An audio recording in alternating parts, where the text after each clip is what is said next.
তো বন্ধুরা দেখো আমার কিন্তু গ্যাস পরিষ্কার করা হয়ে গেছে। এইটা একটু ধোয়া বাকি আছে দেখো। তোমাদের সাথে কথা বলতে বলতেই ধুয়ে দিই।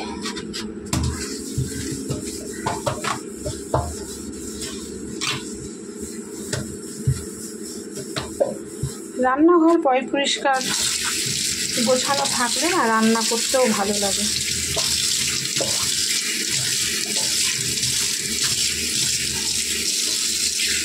দেখো আমার কিন্তু বাসন মাজা সব হয়ে গেছে।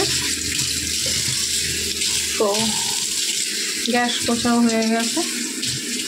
তোমাদেরকে আজকে দেখিয়ে দিয়েছি কী কী রান্না হয়েছে। তো চলো এখন আমি স্নান করে নেব। তো আমার সব পরিষ্কার পরিচ্ছন্ন হয়ে গেছে দেখো, কত সুন্দর লাগছে দেখতে। তো চলো তোমরা সুস্থ থেকো, ভালো থেকো এই কামনা করি ভিডিওটা আমি এখানেই শেষ করছি।